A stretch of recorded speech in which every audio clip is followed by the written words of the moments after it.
আল্লাহ তাআলা হযরত আদম নবীকে যখন দুনিয়ার জমিনে পাঠাইলেন, জোড়ায় জোড়ায় সন্তান হতে লাগলেন।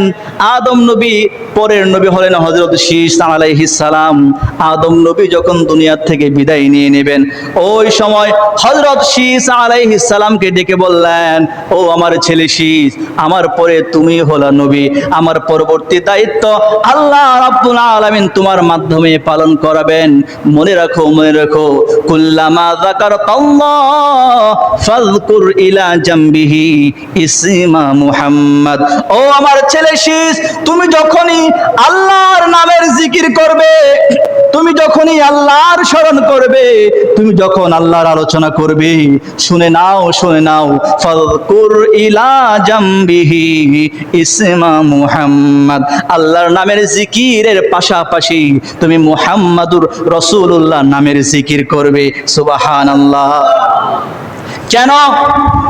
আদম নবী বললেন, আল্লাহ পাক রব্বুল আলামিন যখন আমাকে সৃষ্টি করলেন, আমি জান্নাতের বিভিন্ন জায়গায় গেলাম, ফাইন্নী রাআইতু ইসমাহু মাকতুবান আলা সাকিল আরশ।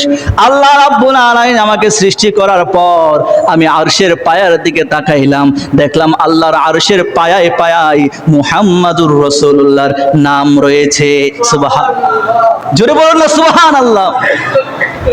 সেই রহমাতুল লিল আলামিন নবীর উম্মত আপনি আর আমি, সেই নবীর মর্যাদা আল্লাহ কত বাড়িয়েছেন। রব্বুল আলামিন বলেন, ওয়া রাফা'না লাকা যিকরাক।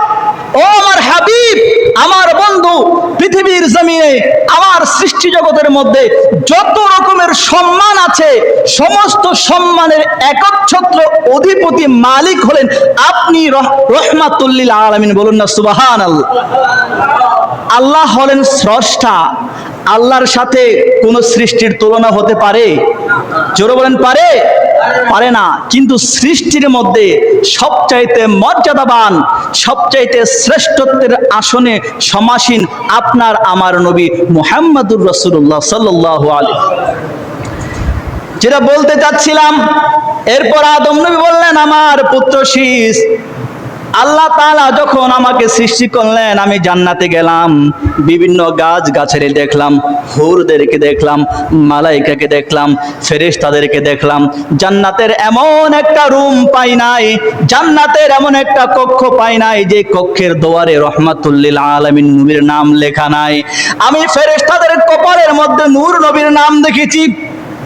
যারা হুর পড়ে আছে, হুরদের কাদের মধ্যে আমি রহমাতুল লিল আলামিন নবীর নাম দেখেছি। বড় বড় গাছ যে রয়েছে, কুল বৃক্ষে যে ফেরেশতারা যে বৃক্ষের মধ্যে অবস্থান করেন, সে বৃক্ষের মধ্যে আমি মুহাম্মাদুর রাসূলুল্লাহর নাম দেখেছি।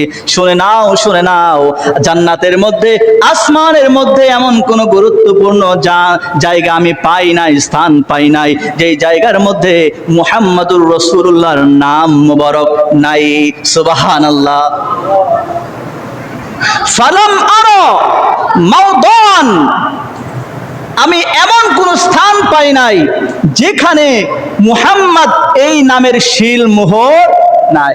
এজন্য একজন কবি কত সুন্দর বলেন, জান্নাতের লতায় পাতায় লেখা আছে নবীর নাম, জান্নাতের লতায় পাতায় লেখা আছে নবীর নাম, আর সে আল্লাহর নামের পাশে নবী নামের মনোগ্রাম। সুবহানাল্লাহ।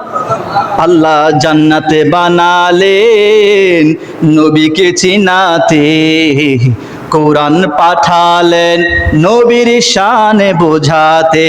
সুবহানাল্লাহ।